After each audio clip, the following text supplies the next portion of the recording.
Hello dear future stars. तो आज हम एक नया लेक्चर फिर से रिकॉर्ड करने जा रहे हैं केमिकल काइनेटिक्स का। आज हम basically elementary reaction, complex reaction पढ़ेंगे और उसका रेट लॉ लिखना सीखेंगे। तो सबसे पहले हेडिंग लगाते हैं। आज बेसिकली मैकेनिज्म ऑफ रिएक्शन देखने वाले हैं। टाइम मिलेगा तो मॉलिक्यूलरिटी ऑफ रिएक्शन भी देख ही लेंगे। तो चलो स्टार्ट करते हैं। पहले स्टार्ट करते हैं एलिमेंट्री रिएक्शन को समझते हैं। Elementary reaction, elementary reaction, elementary reaction कौन सी रिएक्शन होती है? जो भी रिएक्शन एक स्टेप में कंप्लीट हो जाए उसको हम एलिमेंट्री रिएक्शन बोलेंगे। क्या? Those reaction, those reaction which complete in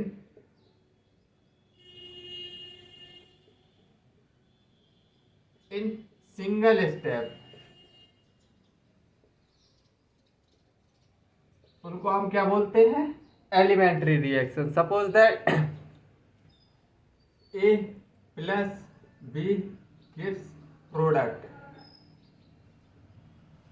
तो इसका रेट लॉ लिखना मैंने सिखाया है एलिमेंट्री रिएक्शन का। उसकी स्टोइचियोमेट्रिक कोएफिशिएंट रिएक्टेंट के स्टोइचियोमेट्रिक कोएफिशिएंट पर डिपेंड करता है। मतलब रेट लॉ कैसे लिखेंगे? रेट लॉ के कंसंट्रेशन ऑफ ए कितना है? इनकी स्टोइचियोमेट्रिक कोएफिशिएंट 1 1 है, ए की पावर 1, बी की पावर 1। ये एलिमेंट्री रिएक्शन के लिए लिख रहे हैं रेट लॉ, वरना रेट लॉ होता क्या है? एक्सपेरिमेंटल होता है, ए की पावर कुछ भी हो सकती है। लेकिन एलिमेंट्री के केस में ऐसा होता है कि मतलब रिएक्टेंट के जो स्टोइचियोमेट्रिक कोएफिशिएंट है वही पावर में जाते हैं रेट लॉ के। अब एक star point, zero order reaction can never be elementary, never be elementary. ये पॉइंट समझ में नहीं आया, समझाऊंगा। For elementary reaction, for elementary reaction fractional order is not possible, fractional order is not possible. सब समझ में आएगा अभी। देखो, जीरो ऑर्डर रिएक्शन मतलब एलिमेंट्री रिएक्शन नहीं हो सकती। कैसे नहीं हो सकती? जैसे जीरो ऑर्डर रिएक्शन हमने पढ़ी थी, एक H2 प्लस Cl2 को अगर सनलाइट की प्रेजेंस में डाल दूं तो इधर से HCl बनता है 2। तो इसका रेट लॉ कैसे लिखते थे? रेट लॉ लिखते थे के H2 और इधर Cl2, कंसंट्रेशन ऑफ Cl2। अब देखो, दोनों रिएक्टेंट की पावर 0 0 रहती है। अगर पावर 0 है तो ये जीरो ऑर्डर की है, तो उधर लिखा है zero order reaction can never be elementary. और जबकि होना क्या चाहिए था? इन दोनों रिएक्टेंट की पावर 1 1 आनी चाहिए थी। लेकिन जीरो ऑर्डर में ये पावर 0 0 रहती है, मतलब इंडिपेंडेंट ऑफ कंसंट्रेशन होता है रेट लॉ जीरो ऑर्डर में। और दूसरे स्टेटमेंट लिखा है the elementary reaction, the elementary reaction fractional order is not possible। सही बात है। क्या इधर हाफ मॉलिक्यूल ले सकते हैं? क्या हाफ एटम होता है? क्या नहीं होता? तो मतलब एलिमेंट्री रिएक्शन में फ्रैक्शनल ऑर्डर तो आएगा ही नहीं, ठीक?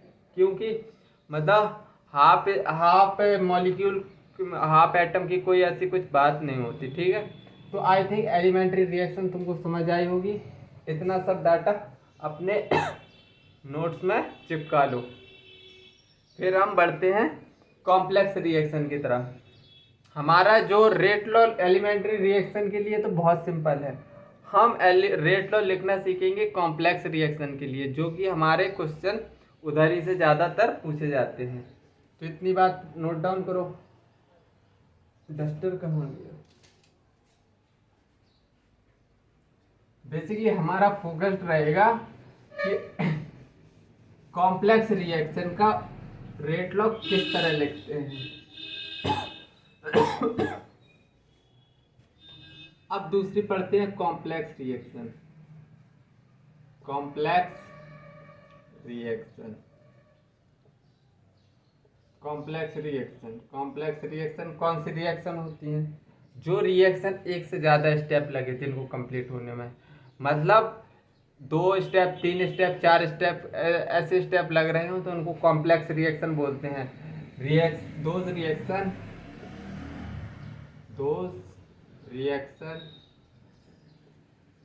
Which complete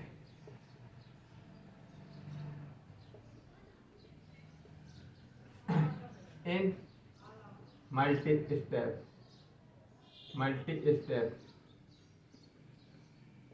and these reaction involve intermediate। क्या मैकेनिज्म होता है इसमें, मैकेनिज्म, और एक कहानी चलेगी आगे, इंटरमीडिएट आएगा। तो these reaction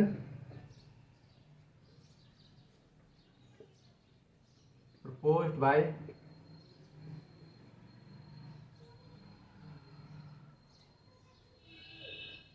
मैकेनिज्म, इनमें मैकेनिज्म चलता है। अभी मैं आगे सब समझ में आएगी, न्यूमेरिकल्स करेंगे तो समझ में आएगी। और एक ऐसा होता है for complex reaction overall rate of reaction determine होती है रेट डिटरमाइनिंग स्टेप, मतलब स्लोएस्ट स्टेप से। अभी उसको फील दिलाऊंगा। इन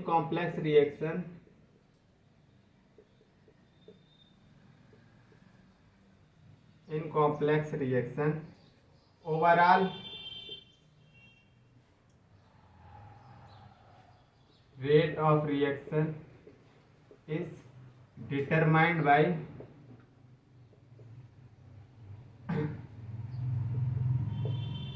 कॉम्प्लेक्स रिएक्शन में overall rate of reaction is determined slowest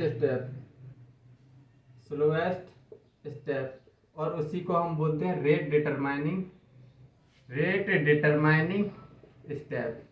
अब एक बात बताना, सपोज दैट तुम ए से बी जा रहे हो, ए से बी, तुमने इधर अपनी इस मोटरसाइकिल स्टार्ट की और तुम इस पर बैठ गए। अब ये रास्ता 50 किलोमीटर का है, 50 किलोमीटर का, और इधर 10 किलोमीटर रास्ता है जो उबड़ खाबड़ है। तो एक बात बताओ, तुम इधर से निकलोगे, सपोज दैट इधर से इधर तक 30 किलोमीटर है, फिर 40, फिर 10, 50। अब तुम इधर से निकलोगे तो इधर तक तो तुम स्मूथली चलने वाले हो। तुम्हारा ये गड्ढा गुड्ढे वाला रास्ता है जो यही डिसाइड करेगा कि तुम ए से बी कितने देर में पहुंचोगे।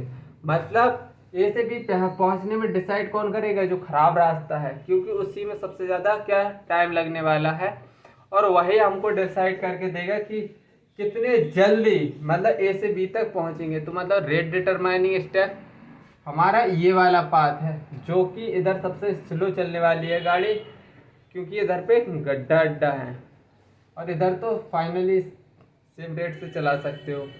तो आई थिंक अब तुमको फील आ गई होगी कि रेट डिटरमाइनिंग स्टेप क्यों, कैसे बोलते हैं, रेट डिटरमाइनिंग स्टेप होता क्या है। लोग इसको समझाते नहीं है, बस ऐसे ही लिखवा देते हैं और निकल जाते हैं। और इन rate reaction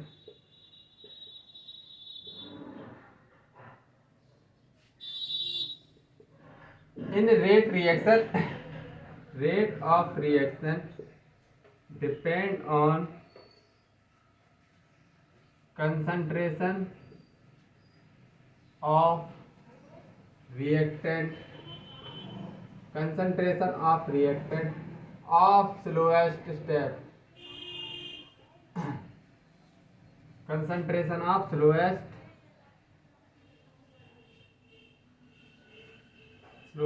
step, or which is free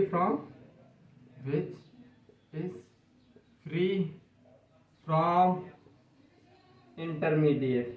ये बात तुमको कहाँ समझ में आएगी? ये बात तुमको समझ में आएगी तब तुम न्यूमेरिकल्स करोगे। आई थिंक इतनी बातें तुमको अपने नोट्स में चिपका लेनी चाहिए तो ज़्यादा बेटर रहेगा।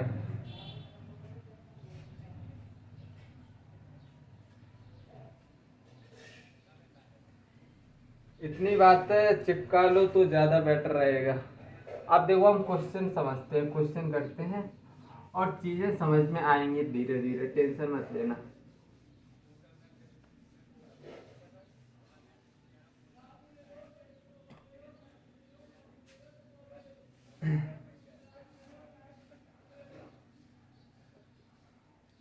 x2 plus y2 gives to xy। Mechanism, mechanism क्या है? x2 plus x2 gives to x, ये slow. Second 2x plus y2 gives to xy, ये फास्ट। अब हमको रेट लिखना है, फाइंड रेट लॉ। देखो रेट लॉ हम किसके हिसाब से लिखते थे? Rate determining step, rate rate law. तो स्लोएस्ट स्टेप ये है, तो हम रेट लॉ लिखेंगे तो किस तरह लिखेंगे? रेट के एक्स की पावर 1, x2 की पावर 1। क्या ये मेन मैकेनिज्म में है? बिल्कुल है। अभी मैं तीसरा पॉइंट अभी क्लियर नहीं होगा, बता दूंगा जहां पर क्लियर होगा। x2 मैकेनिज्म में है, बिल्कुल है। तो इधर रेट लॉ तो यही होगा। और ऑर्डर की बात और कर ले तो ऑर्डर भी इधर से निकल के आएगा 1, क्योंकि इसकी पावर 1 है तो पावर 1, ये हमारा ऑर्डर निकल के आ गया है। आई थिंक इतनी बातें क्लियर हुई होंगी। चलो तो फिर और आगे बढ़ते हैं। जैसे जैसे क्वेश्चन करेंगे तुम्हें चीजें समझ में आ जाएंगी और इससे सबसे ज्यादा क्वेश्चन पूछे हैं। देखो इधर reaction intermediate free from last point लिखाया था। जो रेट लॉ लिखते हैं वो स्लोएस्ट स्टेप से लिखते हैं, और क्या, वो फ्री फ्रॉम इंटरमीडिएट होता है। तो देखो इधर हम समझेंगे वो वाला point. x2 plus y2 gives two xy, mechanism है, मैकेनिज्म में पहली रिएक्शन गिवन है x2 गिव्स टू x, ये है फास्ट, और 2x प्लस y2 ये रेट डिटरमाइनिंग स्टेप। तो इधर से मिला 2xy, ये slow. Find rate law and order, find rate law and order. देखो हम सबसे पहले रेट लिखेंगे, तो रेट हम स्लोएस्ट स्टेप को, देखो स्लोएस्ट स्टेप कहाँ है? ये वाला। तो के एक x की पावर 2 और प्लस y2, ये हमारा लिख गया रेट। ठीक है, ये हमने रेट लिख लिया, रेट लिख लिया। अब मेन मैकेनिज्म में देखो, अब इसको लिखकर मेन मैकेनिज्म में देखो, इधर x क्या है? इंटरमीडिएट। देखो इधर भी है रिएक्शन में, इधर भी है रिएक्शन में, ये क्या है? इंटरमीडिएट है, इंटरमीडिएट। इसको तो मेन मैकेनिज्म में, मेन रिएक्शन में तो ये है नहीं, तो इसको गायब करना पड़ेगा। तो इसको गायब करने के लिए हम इक्विलिब्रियम चैप्टर पढ़ के आए हैं, और हम ये इक्विलिब्रियम का साइन लगा है, तो इधर से मैं के इक्विलिब्रियम लिख सकता हूँ इस वाली रिएक्शन के, रिवर्सिबल रिएक्शन के लिए, एक्स का स्क्वायर अपॉन x2। तो हमको x को एलिमिनेट करना है, x को एलिमिनेट करना है, तो एक्स स्क्वायर के equilibrium half upon into x2। अब x बराबर कितना आया? के इक्विलिब्रियम की पावर हाफ x2 की पावर हाफ। क्या ये बात सही है या मैंने कहीं गड़बड़ की है?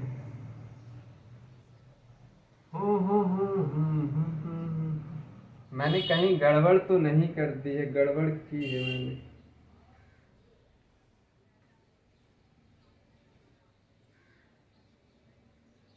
अरे एक्स स्क्वायर, ये तीसरा स्टेप लिखने की जरूरत नहीं है क्योंकि इधर एक्स स्क्वायर है, तीसरा स्टेप लिखने की जरूरत ही नहीं है।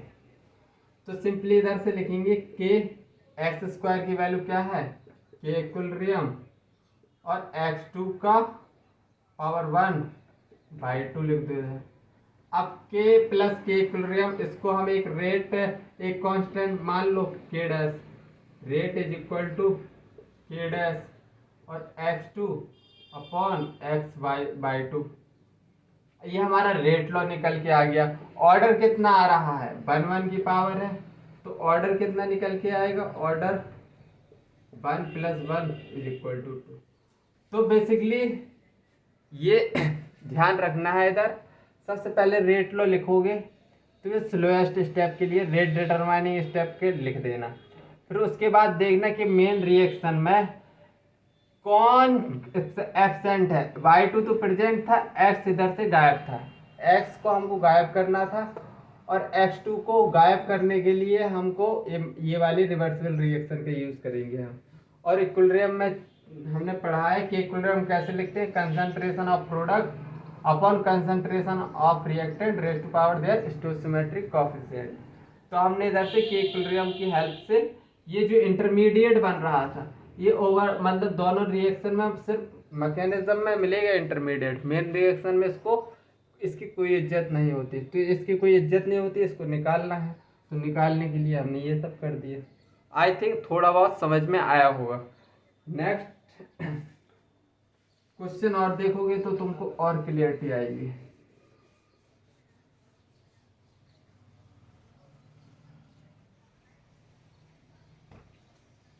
और ऐसे ही क्वेश्चन मोस्टली सबसे ज्यादा पूछे जाते हैं, सबसे ज्यादा। For a reaction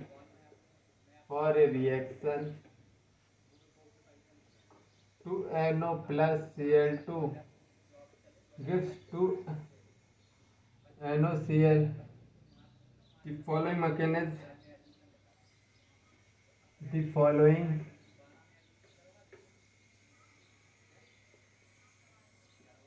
mechanism is proposed.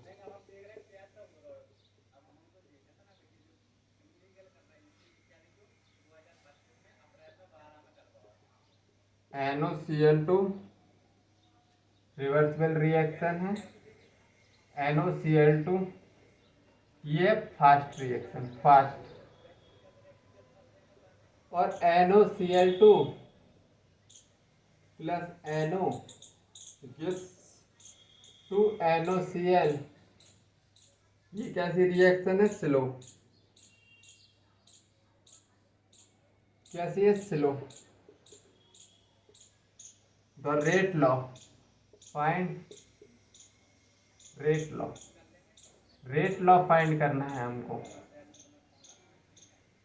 पहला option, rate is equal to k NO की power 2 Cl2। B, rate is equal to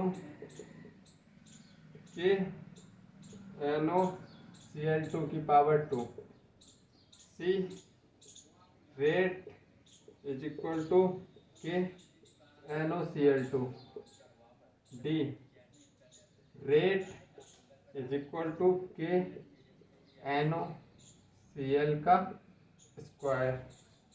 अब इस क्वेश्चन को सॉल्व करना है। देखो एक मेन रिएक्शन ये ऊपर दी है, for a reaction, mechanism proposed है, दो मैकेनिज्म है इसमें, एक ये फास्ट रिएक्शन है, एक स्लो रिएक्शन है। हम सबसे पहले रेट किसके हिसाब से लिखते हैं, रेट स्लोएस्ट स्टेप के हिसाब से। तो रेट लिख लो, रेट लिखेंगे के NOCl2 और NO, लिख लिया हमने। लेकिन अब मेन रिएक्शन में देखो NO तो है, Cl2 NO Cl2 नहीं है, NOCl2 क्या है, रिएक्शन इंटरमीडिएट एक कट जाएंगे, मतलब इसको हटाना है हमको, फाइनली हमको इसको हटाना पड़ेगा। तो सबसे पहले हम रेट लिखेंगे।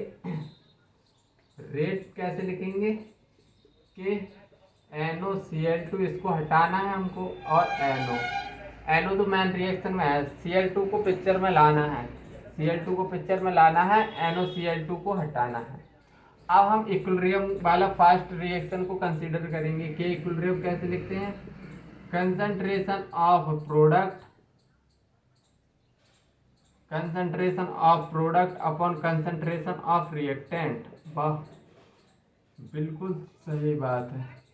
अब हमको इसको एलिमिनेट करना है, तो NOCl2 कंसंट्रेशन ऑफ NOCl2 के इक्विलिब्रियम NO और इधर Cl2, बस NOCl2 की वैल्यू इधर रख दो कि NOCl2 के इक्विलिब्रियम NOCl2 और NO,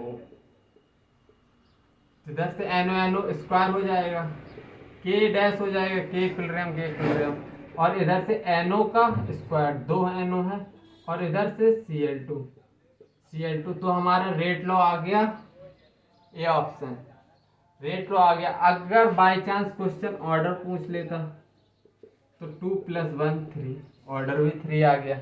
आई थिंक क्वेश्चन समझ में आ गया होगा।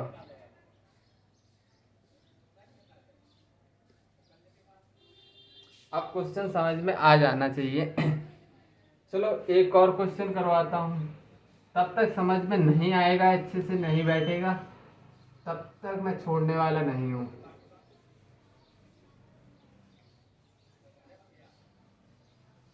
एक एक दो दो क्वेश्चन करके समझ में नहीं आती हैं चीज़ें, आई अंडरस्टैंड, इसलिए मैं ज़्यादा क्वेश्चन लाता हूँ ताकि जिसको एक में दिक्कत हो, दूसरे में थोड़ी दिक्कत हो, तीसरे में एकदम फाइन चलना चाहिए, एकदम फाइन, और चौथे में तो स्पीड होना चाहिए। Mechanism of reaction,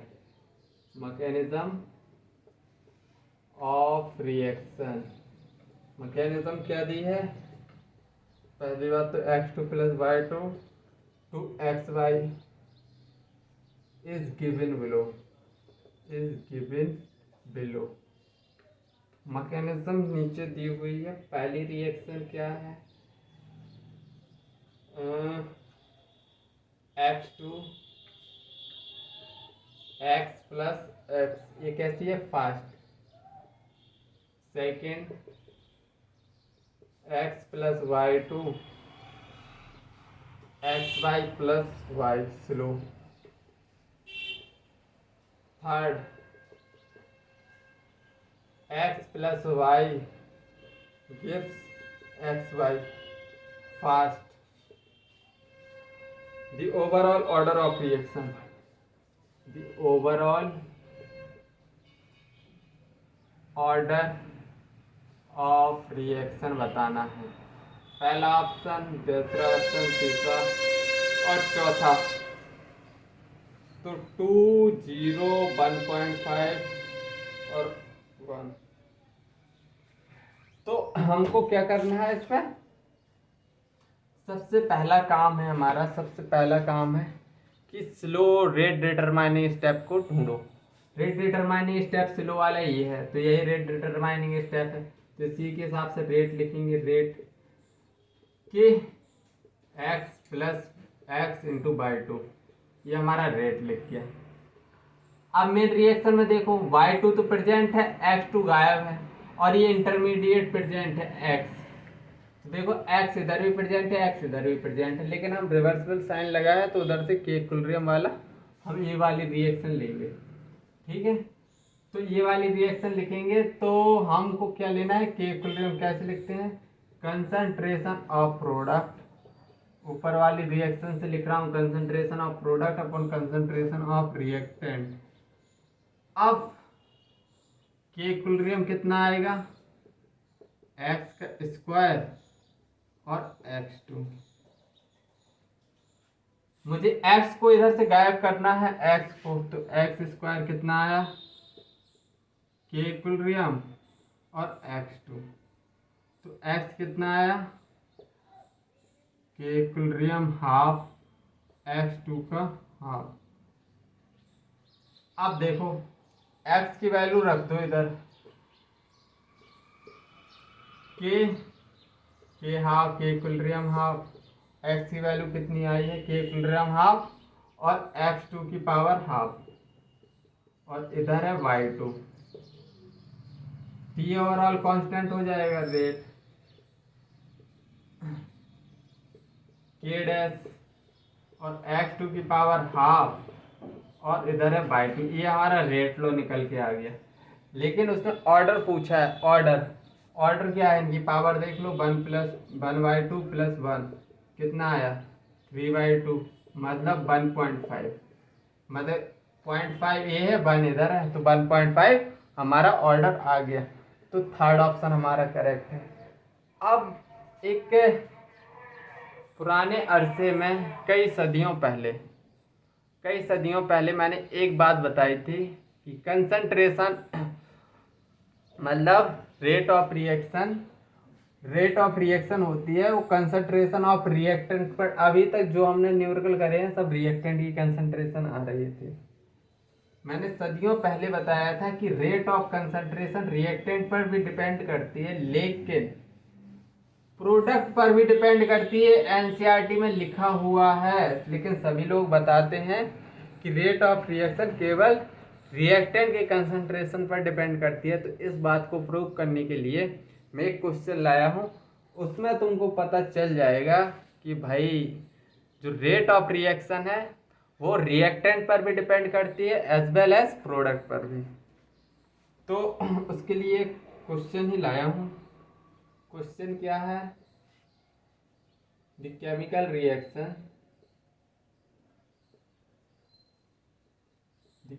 reaction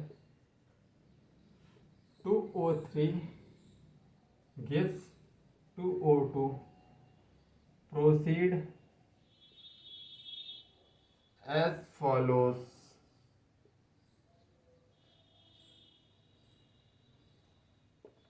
O3 gives O2 plus O. Oxygen plus O3 gives 2O2. ये फास्ट, ये है slow. Rate law expression, the rate law expression बताना है। क्या होगा, ए ऑप्शन रेट बराबर के ओ की पावर 2, बी रेट बराबर के O3 की पावर 2 O2 की पावर -1, सी रेट के ओजोन और कंसंट्रेशन ऑफ O2, डी अनप्रेडिक्टेड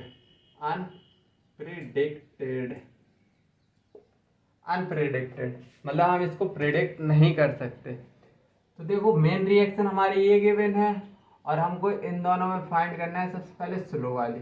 तो इसके हिसाब से रेट लिखेंगे, रेट किसके हिसाब से लिखेंगे, स्लो वाले से, के ऑक्सीजन और O3। तो देखो मेन रिएक्शन में ऑक्सीजन है नहीं, ये तो इंटरमीडिएट है, मतलब रिएक्शन में ही बनेगा, मैकेनिज्म में ही बनेगा और मैकेनिज्म में ही निपट जाएगा। तो हमको इसको निपटाना है, उसके लिए हम क्या फास्ट वाले रिएक्शन को कंसीडर करेंगे। के इक्विलिब्रियम फास्ट वाले का लिखेंगे, उसी में रिवर्सल साइन लगा है। तो concentration of product upon concentration of reactant, oxygen को हमको गायब करना है। तो कंसंट्रेशन ऑफ ऑक्सीजन कितना आएगा, के equilibrium O3 upon O2, concentration of O2। अब वैल्यू रख दो रेट की, रेट के इक्विलिब्रियम O3 और ऑक्सीजन और इधर भी O3, तो इधर से ये तो के डैश बन जाएगा, रेट बराबर के डैश और O3 की पावर 2 हो जाएगा और ये ऑक्सीजन ऊपर चला जाएगा, O2 की पावर -1। देखो अब एक बात देखना, हमने पढ़ा था rate of reaction concentration of reactant और प्रोडक्ट दोनों पर डिपेंड करता है। इधर से पता चलेगा ओजोन क्या है, ओजोन है क्या रिएक्टेंट, ऑक्सीजन क्या है प्रोडक्ट। तो बेसिकली ये क्या है कंसंट्रेशन पर, कंसंट्रेशन ऑफ रिएक्टेंट पर भी डिपेंड कर रहा है रेट ऑफ रिएक्शन और कंसंट्रेशन ऑफ प्रोडक्ट पर भी। और इसका ऑप्शन तो ये है। हालांकि मेरा मकसद ये नहीं था रेट लॉ निकलवाना, इसका कतई मतलब नहीं था। इस क्वेश्चन का मकसद था जो यही बताना था कि rate of reaction concentration of reactant और प्रोडक्ट दोनों पर डिपेंड करता है। ये बात मैं बार बार इसलिए बोल रहा हूँ कि कई लोग मिसकंसेप्शन में रहते हैं कि रिएक्टेंट पर ही रेट ऑफ रिएक्शन डिपेंड करता है, तो ऐसा बिल्कुल नहीं है। ठीक है, लिखो। और एनसीईआरटी में लिखा है स्टेटमेंट, तो इसको छापो।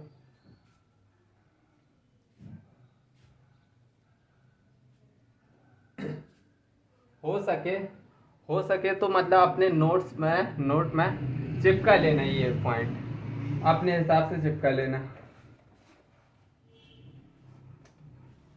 अब मैं calculation of order from experimental data पढ़ा रहा हूँ, इतना लिख गया होगा।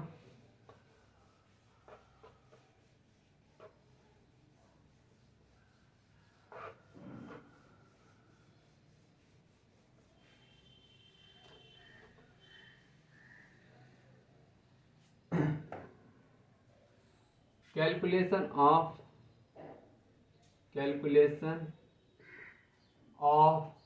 ऑर्डर फ्रॉम एक्सपेरिमेंटल डाटा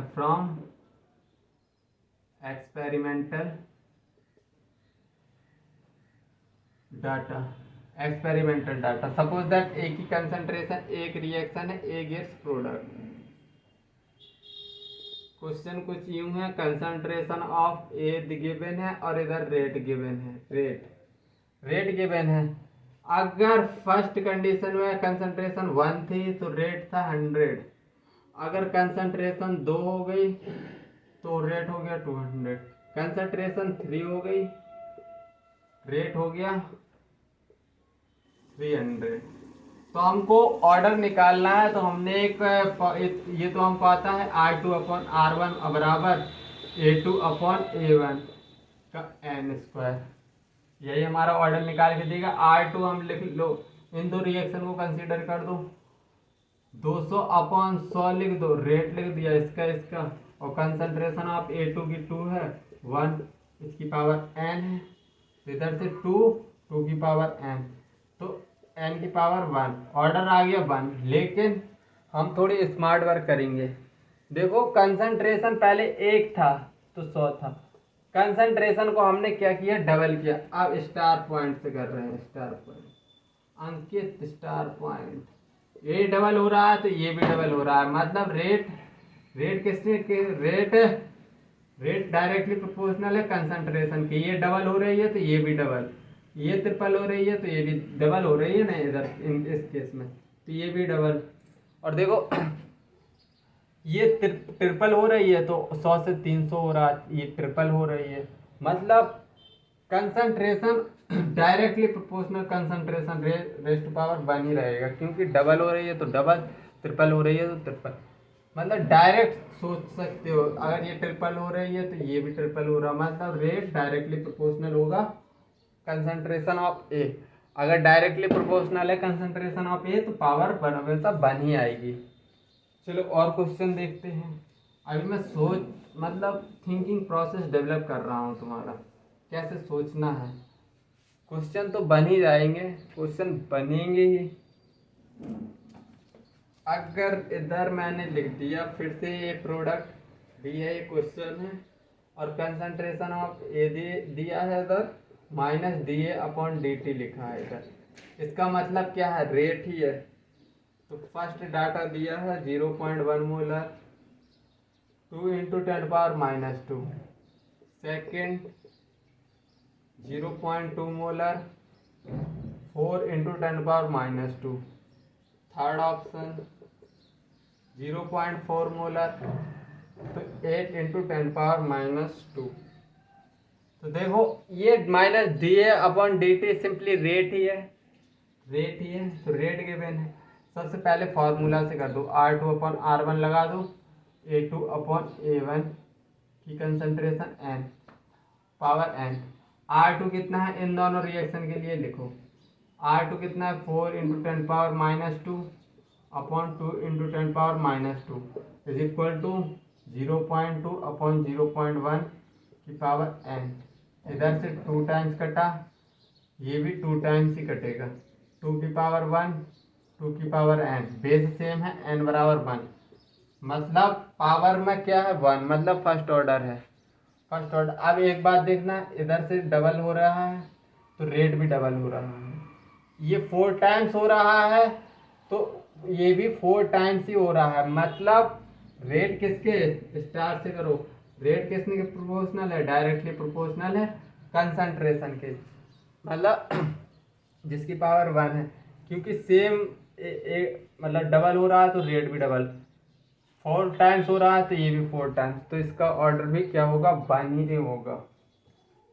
चलो थोड़ा और अच्छा सोचना सिखाते हैं, अभी मैं बेसिक्स ही लेके चल रहा हूँ।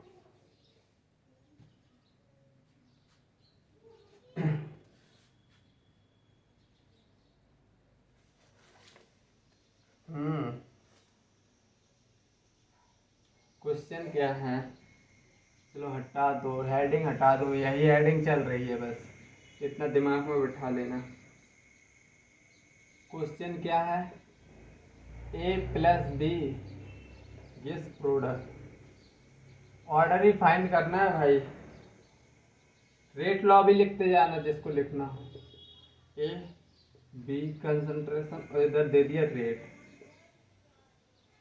पहला option 0.1, second option 0.2, third option 0.1, 0.1, 0.1, 0.2, 100, 200, 200।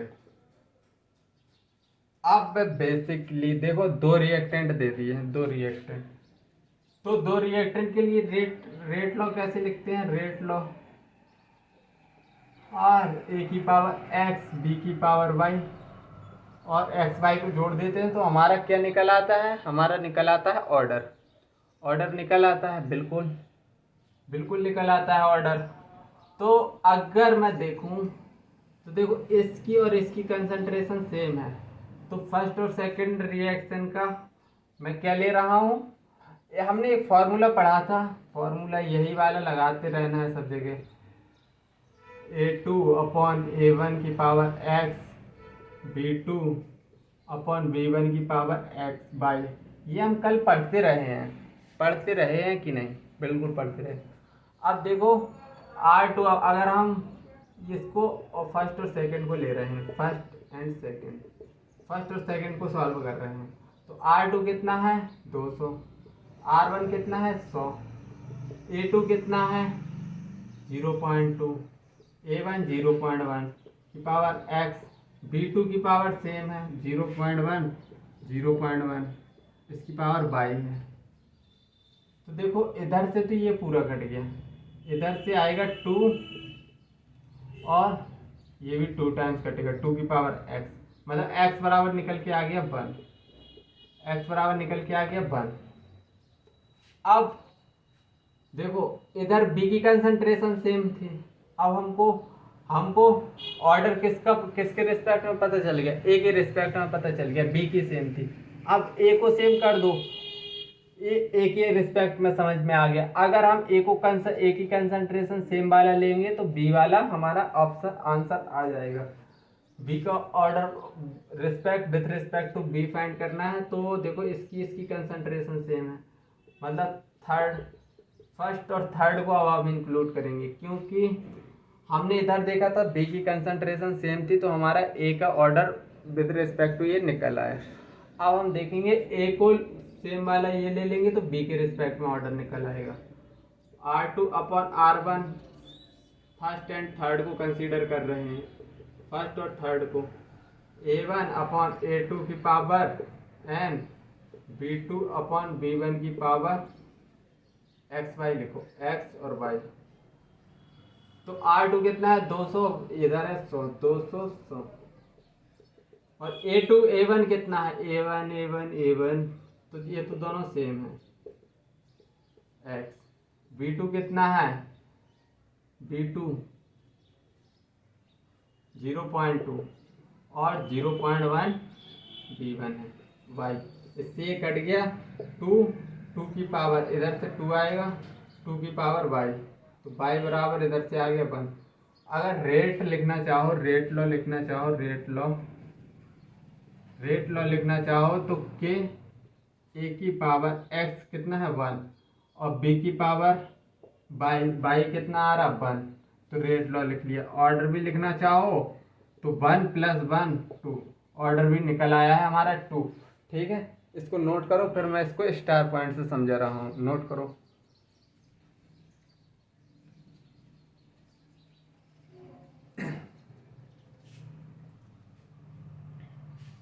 इसको नोट करेंगे फिर स्टार पॉइंट से समझेंगे इसका। अब स्टार पॉइंट क्या बोलता है, देखो स्टार पॉइंट का मानना क्या है कि देखो अगर बी की कंसंट्रेशन सेम है तो ये इधर डबल हो रहा है तो इधर भी डबल हो रहा है, मतलब रेट डायरेक्टली प्रोपोर्शनल है। अगर बी सेम है तो डायरेक्टली प्रोपोर्शनल है ए के, ये भी रेट डबल हो रहा है तो कंसंट्रेशन भी डबल हो रही है। अगर हम बी की रिस्पेक्ट में देखें तो ए की इधर सेम कर दो, ए की इधर सेम है, फर्स्ट और सेकंड में देख लो तो देखो इधर से हम डबल हो रहा है 1 और 3 में देख रहे हैं, इधर डबल हो रहा है तो इधर भी डबल, मतलब रेट बी के भी डायरेक्टली प्रोपोर्शनल है। तो ये हमारा क्या आ गया, डायरेक्ट आंसर आ गया। मतलब रेट कैसे लिख सकते हैं, के ए की पावर 1 बी की पावर भी 1, तो ऐसे लिखते हैं। चलो एक और क्वेश्चन कर लें तो और बढ़िया से क्या आ जाएगी, फील आ जाएगी, चीज़ें और समझ में आ जाएंगी। टाइम ज़्यादा हो रहा है, सोच रहा हूँ मॉलिक्यूलरिटी का थोड़ा सा तो पढ़ाता ही जाऊँ। मॉलिक्यूलरिटी होती क्या है बता के तो जाऊँ। चलो एक और क्वेश्चन करो फिर बताता हूँ। कंसंट्रेशन ऑफ ए दी है मोल पर लीटर में, कंसंट्रेशन ऑफ बी दी है मोल पर लीटर में, और कंसंट्रेशन रेट ऑफ रिएक्शन दिया है मोल पर लीटर पर टाइम। 0.01 इधर है, 0.01 0.03 0.01 0.03 0.03 और 1 × 10⁻⁻⁴ 9.0 × 10⁻⁻⁴ और 2.70 × 10⁻⁻3। The rate will be a rate बराबर के ए की power 2 B, second option rate k A की पावर और बी की power 2, C rate k A की पावर 1 बी की पावर 1, डी नन। तो इसको मैं स्टार पॉइंट से ही करूँगा, स्टार से ही करेंगे हम। स्टार से करने के लिए क्या करना पड़ता है, सबसे पहले हमको समझना पड़ता है, सबसे पहले ए की कंसंट्रेशन सेम कर दो तो बी के रिस्पेक्ट में हमको पता चल जाएगा। तो ये दोनों सेम है तो फर्स्ट और सेकंड को हम कंसीडर करेंगे। ये फर्स्ट है ये सेकंड है तो हम दोनों को ही कंसीडर करेंगे। इन दोनों को ही कंसीडर करने वाले हैं, थर्ड को नहीं करेंगे अभी। तो रेट कैसे लिखेंगे, रेट देखो ये ट्रिपल हो रहा है तो ये भी 9 टाइम्स हो रहा है, 9 टाइम्स मतलब 3 × 9 मतलब 3 × 9। इधर रेट किसके, अगर ये ट्रिपल हो रहा है तो ये 9 टाइम्स हो रहा है, मतलब पावर में होगा, बी का कुछ पावर होगा, मतलब पावर होगा 2 का। मतलब जैसे ही इसको 3 टाइम्स कर रहे हैं तो ये 9 टाइम्स बढ़ रहा है, मतलब पावर होना चाहिए इधर 2 का। अब एक ही रिस्पेक्ट में ऑर्डर फाइंड करना है, एक ही रिस्पेक्ट में, तो 1 से 3 हो रहा है, इधर ये थर्ड है, इसको और अच्छे से लिखो 2 27.0 10⁻⁻4 ऐसे लिख सकता हूँ मैं या नहीं? पॉइंट को बस मैंने इधर उधर किया है। अरे भाई मेरे पॉइंट्स को इधर उधर किया है, कुछ भी नहीं किया है ज़्यादा। तो रेट किसके डायरेक्टली प्रोपोर्शनल होगा? अब एक से 3 आ रहे हैं, एक से 3 हो रहा है 3 टाइम्स, और 29 27 ये भी 3 टाइम्स हो रहा है, मतलब ये तो डायरेक्टली प्रोपोर्शनल है एक के। तो देख लो रेट आया के ए की पावर 1 बी की पावर 2, और ऑर्डर निकालना चाहो ऑर्डर आएगा 1 + 2 इक्वल टू 3। तो रेट देख लो, रेट हमारा बी है। इस क्वेश्चन को अच्छे से घूर के देखो एक बार।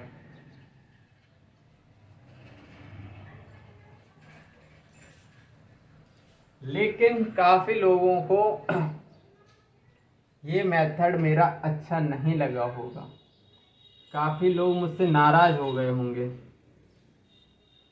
काफी लोग नाराज हो गए होंगे क्योंकि सर इतने जल्दी कैसे कर दिया आपने, हमें तो वही चाहिए, वही बिल्कुल कि एक एक स्टेप करते रहो करते रहो करते रहो मरते रहो। चलो भाई तुम्हारे हिसाब से ही कर लेते हैं,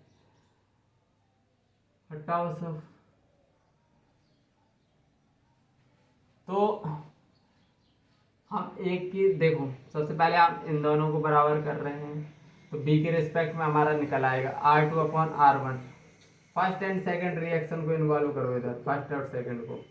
तो R2/R1 कैसे लिखेंगे? R2 कितना है? 9 × 10⁻⁻4, और अरे यार R2/R1 कितना होगा? A2/A1 की पावर x, B2/B1 की पावर x। तो A2/A1 तो सेम है 0.01 0.01 x, और V2 कितना है? 0.03 0.01 y। R2 कितना है? 9 × 10⁻⁻4 1 × 10⁻⁻4। -4 से -4 कट गया, इससे ये कट गया, तो 9 = इससे 3 टाइम्स कटा, 9 = 3⁵ तो 9 को मैं 3 की पावर में 2 लिख सकता हूँ। y बराबर कितना आ गया? 2। y बराबर 2 आ गया, मतलब b की पावर 2 आ गया। b के रिस्पेक्ट में ऑर्डर निकला है, b के रिस्पेक्ट में, a तो सेम था। अब हमको a की रिस्पेक्ट में निकालना है, तो b को सेम कर दो, इधर सेम हो रहा है, तो R2/R1 लिखेंगे A2/A1 की पावर x, B2/B1 की पावर y। R2/R1 R2 कितना है? 27.0, और R1 हम इधर सेकंड और थर्ड इक्वेशन यूज कर रहे हैं, सेकंड एंड थर्ड। R2 27.0 10⁻³ है, और R1 कितना है? 9.0 × 10⁻³ A2 की पावर A2 कितना है इधर? A2 0.03, A1 0.01 है x, और B 0.03 0.03 y। ये तो कट गया सब कुछ, इधर से ये 3 टाइम्स कटेगा, ये भी 3 टाइम्स कटेगा, मतलब 3 = 3 की पावर x, तो 3 की पावर 1 सेम ही रहेगा, तो x बराबर कितना निकल आया? 1। x बराबर 1 निकल आया, मतलब a की पावर 1 b की पावर 2। रेट लो, लिख लो रेट, कैसे लिखेंगे? कि a की पावर x है 1, b की पावर y है तो 2। ये हमारा रेट लॉ निकल आया। आज हम मॉलिक्यूलरिटी स्टार्ट नहीं कर पाए हैं, सॉरी, मतलब थोड़ा लेक्चर मैंने काफ़ी जल्दी जल्दी खींचा, लेकिन ज़्यादा स्पीड में पढ़ाना भी सही नहीं है, तो मतलब, और लेक्चर का ड्यूरेशन में ज़्यादा बड़ा नहीं रखता। क्यों नहीं रखता? बेसिकली इसी 50 मिनट्स के लेक्चर को अगर तुम देखते हो तो लिखते भी हो साथ में, तो अप्रॉक्स 1.5 घंटे का लेक्चर पहुंच जाता है। अगर यही लेक्चर मैं ऑफलाइन में पढ़ाता हूं तो यही लेक्चर 1.5 घंटे में हो पाता है, और इतना कंटेंट भी नहीं दे पाता। तो मेरा लेक्चर 50-60 मिनट का ही रहने वाला है, 50 मिनट का ही, ताकि तुम 1.5 घंटे में इसको कवर अप कर लो और अपना लिख लो अच्छे से, और फिर रिवाइज करना है। पहले लिखना है, नोट्स बनाना है, रिवाइज तो करना ही करना है, और बाद में जब जो टॉपिक होते जाएं उसके प्रीवियस ईयर क्वेश्चन और इधर उधर से भी क्वेश्चन ढूंढो, करो, क्वेश्चन सॉल्व करो। बार बार नोट नहीं पढ़ना है, एक दो बार पढ़ लेना, फिर रिवाइज करने के लिए जब टेस्ट पेपर देने जाओ तब रिवाइज कर लो बस। चलो आज के लिए इतना ही रखते हैं। बाय बाय, जय हिंद, टेक केयर।